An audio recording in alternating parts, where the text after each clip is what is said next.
તારીખ 3 જુલાઈ 2026 રાજસ્થાનના જયપુરની અંદર એક નાનો પરિવાર રહેતો હતો, જે પરિવારની અંદર ટોટલ 4 મેમ્બર હતા. પિતા વિજય શર્મા, એમની પત્ની નીરલ શર્મા અને એમને એક છોકરી હતી 24 વર્ષની આયુષી શર્મા, અને એનો પણ એક નાનો ભાઈ હતો જે માનસિક રીતે બીમાર હતો. આ પરિવારનો બધો જ ખર્ચો વિજય શર્મા ઉઠાવતા હતા. જે વિજય શર્મા રાજસ્થાન હાઈકોર્ટની અંદર એક ક્લાર્ક તરીકે ફરજ બજાવતા હતા, એટલે પૈસાની કોઈ પ્રોબ્લેમ હતી નહીં. સાથે સાથે આ પરિવાર જોડે જ પ્રોપર્ટી પણ બહુ હતી, જેમાં જયપુરમાં 2 ઘર હતા અને આગ્રાના હાઈવે પર 5 વીઘા જમીન પણ હતી, જેની કિંમત કરોડોના ભાવની છે. જ્યારે પરિવારની અંદર બહુ ખુશીનો માહોલ હતો, કોઈ પૈસે ટકે પ્રોબ્લેમ હતી નહીં, ત્યારે આ પરિવાર પર દુઃખનો પહાડ તૂટી પડે છે. જે વિજય શર્મા રાજસ્થાનની હાઈકોર્ટમાં જોબ કરતા હતા, એમની અચાનક મોત થાય છે. પરિવાર અંતિમ સંસ્કાર કરે છે. પછી વાત ઊભી રહે છે કે વિજય શર્માની જોબ હવે કોણ કરશે? કારણ કે આપણા દેશની અંદર અમુક સરકારી નોકરી પર જો એ માણસ મરી જાય તો એના જ ફેમિલી મેમ્બરને એ નોકરી અનુકંપા પર આપવામાં આવતી હતી. એટલે બધાની નજર આ નોકરી પર હતી. એ સમયે માત્ર આયુષીએ 12 પાસ જ કર્યું હતું, તો પણ એની મધરને કહેતી હોય છે કે આ નોકરી એને જ કરવી છે. ત્યારે એની મધર ચૂપચાપ હા પાડે છે કે આ નોકરી તું જ ચાલુ કરી દેજે. પણ આ નોકરીની વાતની અંદર ઇન્ટરફેર કરે છે નીરલ શર્માના ભાઈ, એટલે આયુષીના મામા, જેમનું કહેવું હોય છે કે આયુષીને હજી પણ ભણવાનું બાકી છે, એને ક્યાં તમે નોકરી મોકલો છો? એ જો આગળ મહેનત કરશે, સારી રીતે ભણશે તો એને આરામથી નોકરી મળી જશે. ત્યારે આયુષીના મામા એની મધરને સમજાવે છે અને કહેતા હોય છે કે તું એકવાર શાંતિથી વિચાર, જો આપણે આયુષીને જોબ પર જવા દીધી તો એનું જતા દિવસ મેરેજ થઈ જશે, તો એ ચૂપચાપ આ જોબ લઈને જતી રહેશે. અને રહી વાત તારા ઘરની અંદર ઓલરેડી તારા પતિની મોત થઈ ગઈ છે અને તારો છોકરો માનસિક રીતે બીમાર છે, તો તું કમાઈશ કેવી રીતે? આ ભાઈની વાતથી આયુષીની મધર એકદમ કન્વિન્સ થઈ જાય છે અને ફટાફટ રાજસ્થાન હાઈકોર્ટની અંદર જઈને જોબ માટે અપ્લાય કરી દે છે. અને થોડા દિવસની અંદર ઓર્ડર પણ આવી જાય છે. નીરલ શર્મા હાઈકોર્ટની અંદર જોબ ચાલુ પણ કરી દે છે. પણ આ જેવી જોબ ચાલુ થાય છે, બંને મા બેટી વચ્ચે એક અલગ જ દુશ્મની ચાલુ થઈ જાય છે, જેમાં આયુષી વિચારતી હોય છે કે આ નોકરીની અસલ હકદાર તો એ છે, એની મધર નથી. એની મધરે એની નોકરી પચાવી પાડી છે. આવા સ્વાર્થી વિચારોના લીધે આયુષી ઘરની અંદર ઝઘડા કરવાના ચાલુ કરે છે. પછી એ અચાનકથી એનું ઘર છોડીને જયપુરના બીજા ઘરે રહેવા જતી રહે છે. એની મધર એને ફોન કરીને બહુ જ સમજાવતી, પણ આયુષી કોઈ વાતે માનવા તૈયાર હતી નહીં. ત્યાં સુધી આયુષીના દિમાગની અંદર એવી નફરત પેદા થઈ ગઈ હતી, એ પણ ખુદની મધર માટે, કે પ્લાન બનાવવામાં લાગી ગઈ હતી કે હવે મધરને કેવી રીતે રસ્તા પરથી હટાવી. જેમાં એ વિચારતી હોય છે કે જે ફાધરના મરી ગયા પછી નોકરી મારી મધરને મળી શકે છે, તો મારી મધરના મળી ગયા પછી એ નોકરી મને પણ મળી શકે છે, કારણ કે મારા ભાઈને તો માનસિક બીમારી છે. આવા વિચારોના ચાલતા આયુષી ખુદ એકદમ નક્કી કરી દે છે કે હવે તો ગમે તે હાલતમાં નીરલ શર્માને મારી નાખવી છે. ત્યારે એને ખબર પડી જાય છે કે આ મર્ડર એના એકલા હાથેથી થાય એવું નથી. ત્યારે એને યાદ આવે છે એના કાકાના છોકરાની, જે કાકાનો છોકરો 100 મીટર જ દૂર રહેતો હતો, જેનું નામ હતું બલરામ. એ તરત જ બલરામને કોન્ટેક્ટ કરે છે. જેવું જ બલરામ આવી જાય છે, બલરામને આખો પ્લાન સમજાવે છે કે મારે ખુદ મારી મધરનું મર્ડર કરવું છે. ત્યારે બલરામ કહેતો હોય છે કે તું તો મર્ડર કરીને નોકરી લઈ લઈશ, મારો શું ફાયદો થશે એની અંદર? ત્યારે આયુષી શર્મા બલરામને એક ઓફર આપે છે, જેમાં એ કહેતી હોય છે કે જો તું મને મર્ડર કરવા માટે મદદ કરીશ તો હું તને મારી આગ્રા હાઈવે પર જે 5 વીઘા જમીન છે, જે કરોડોના ભાવની છે, એ તારા નામે કરી દઈશ.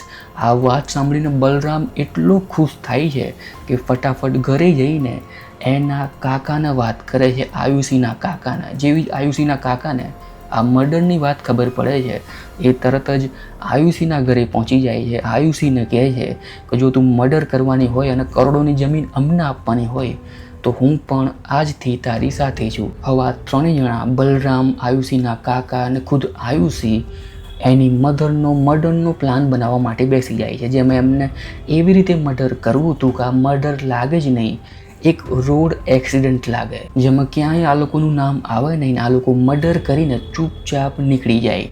એટલા માટે આયુષીના કાકા ફટાફટ એમના ગામે જાય છે. ત્યાં જઈને 4 માણસોને સોપારી આપે છે અને 7 લાખ રૂપિયા આપે છે કે તમારે આ લેડીઝનું મર્ડર કરવાનું છે, ટક્કર મારવાની છે. જેવા જે સોપારી કિલરના હાથમાં 7 લાખ રૂપિયા આવે છે એ ફટાફટ આના કામ પર લાગી જાય છે. એ સ્કોર્પિયો એક જગ્યાએથી ભાડે લે છે ને પછી આ આયુષીના ઘરની બહાર એ સ્કોર્પિયો પાર્ક કરી દે છે.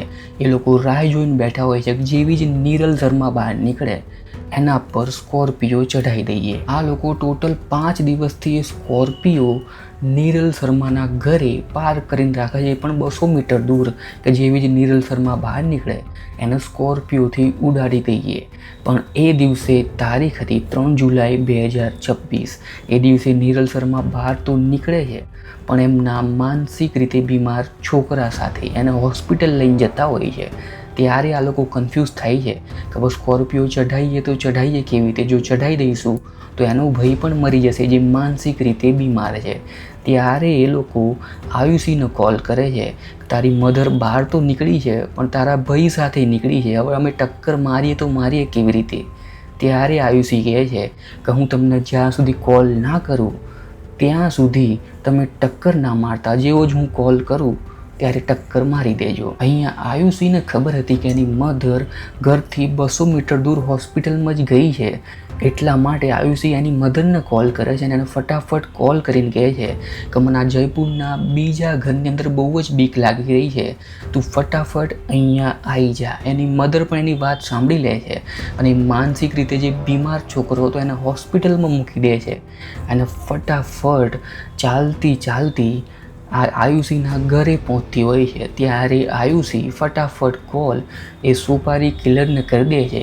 એ કહી દે છે કે એની મધર ચાલતી જ આવતી હશે, તમે ફટાફટ સ્કોર્પિયો ચઢાવી દો. ત્યારે સોપારી કિલર પણ સાઈડમાં ચાલતી નીરલ શર્મા પર સ્કોર્પિયો ચઢાવી દે છે. જેવી જ ટક્કર વાગે છે નીરલ શર્માની મોત થાય છે. આજુબાજુ આખું ટોળું ઊભું થઈ જાય છે. ત્યારે અચાનકથી સૌથી પહેલાં આયુષી શર્મા ત્યાં પહોંચી જાય છે અને જોશથી રડવાનું ચાલુ કરે છે. એ પહેલો જ કોલ એના મામાને કરે છે. મામાને કોલ કરીને કહે છે કે એની મધરને કોઈએ પાછળથી ટક્કર મારી છે, એનો રોડ એક્સિડન્ટ થયો છે અને હવે મોત થઈ ગઈ છે, તમે ફટાફટ અહીંયા આવી જાઓ. આ વાત સાંભળીને એના મામા પણ ફટાફટ એ જગ્યા પર પહોંચી જાય છે. જે વાત પહોંચે છે એ જોવે છે કે એમની બેનની મોત થઈ ગઈ છે. ત્યારે એમની બોડી ત્યાંથી ઉઠાવવામાં આવે છે. રાજસ્થાનના એક ગામની અંદર જઈને એમના અંતિમ સંસ્કાર કરવામાં આવે છે. અહીંયા એના મામા એક અજીબ વસ્તુ નોટિસ કરે છે કે આયુષીને એની મધરની મોતનો કોઈ ફરક જ નથી. ત્યારે એના મામાને સર્જાય છે કે આયુષી કંઈક તો છુપાઈ રહી છે. એ ફટાફટ પોલીસ સ્ટેશન કોલ કરે છે. પોલીસ સ્ટેશન કોલ કરીને એવું કહે છે કે તમે જ્યાં રોડ એક્સિડન્ટ થયો મારી બહેનનો એના એકવાર CCTV ચેક કરો. મને આ રોડ એક્સિડન્ટ લાગતો જ નથી, મને આ મર્ડર લાગે છે. અહીંયા પોલીસ પણ એના કામ પર લાગી જાય છે. એ ફટાફટ CCTV ચેક કરવાનું ચાલુ કરે છે. ત્યારે પોલીસ એક અજીબ વસ્તુ નોટિસ કરે છે કે નીરલ શર્મા રોડની એકદમ સાઈડમાં ચાલી રહી છે તો પણ સ્કોર્પિયો એમને ટક્કર મારી રહી છે.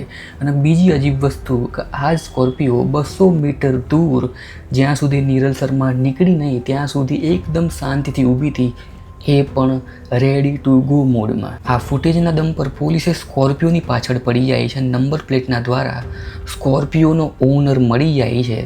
એ તરત જ નામ આપી દે છે કે મારી જોડથી આ મોહનલાલ કરીને એક માણસ હતો, એ ભાડે ગાડી લઈ ગયો હતો. જે મોહનલાલ બીજું કોઈ નહીં આયુષીના કાકા હતા. જેવી પોલીસ આયુષીના કાકાને ઉઠાવે છે, આયુષીના કાકા તરત જ આયુષીનું નામ આપી દે છે. અહીંયાથી પોલીસ જ્યારે આયુષીને ઉઠાવવા નીકળે છે ત્યારે આયુષી એની LLBની ડિગ્રીનો પાવર બતાવે છે કે તમે મને આ રીતે ઉઠાવી ના શકો. ત્યારે પોલીસ કહે છે કે અમે ખાલી પૂછપરછ કરવા માટે જ તમને લઈ જઈએ છીએ, પછી તમારા પાછા શાંતિથી ઘરે આવતા રહેજો. ત્યારે આયુષી શર્મા બેસી જાય છે. પછી આયુષી શર્માને પોલીસ સ્ટેશન લઈ જઈને CCTV ફૂટેજ બતાવવામાં આવે છે. પછી કાકાને મળાવવામાં આવે છે. ત્યારે આયુષી શર્મા અંદરથી તૂટી જાય છે અને સ્વીકારી લે છે કે એણે ખુદ એની મધરનું મર્ડર કરાવડાયું છે, બસ ખાલી એટલા માટે કે એને ગમે તે હાલતમાં સરકારી નોકરી જોઈતી હતી. જે દીકરી પર પરિવારે આંખ મીચીને વિશ્વાસ કર્યો, આજે એ જ દીકરી એની માતાને વિશ્વાસનો મોટો ઘા મારી ગઈ, જે પરિવાર ક્યારેય ભૂલી નહીં શકે. ત્યાં સુધી તમારા શું વિચારે છે આ કેસ પર એ જરૂરથી કોમેન્ટ સેક્શનમાં લખજો. મેં આવો જ એક બીજો વિડીયો બનાવ્યો છે જેમાં એક રૂબી શર્મા નામની લેડીઝ કેવી રીતે એના પતિનું મર્ડર કરે છે.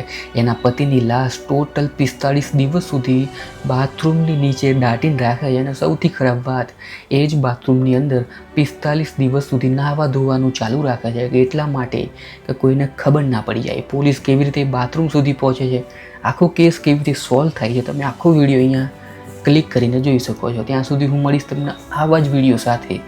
Thanks for watching.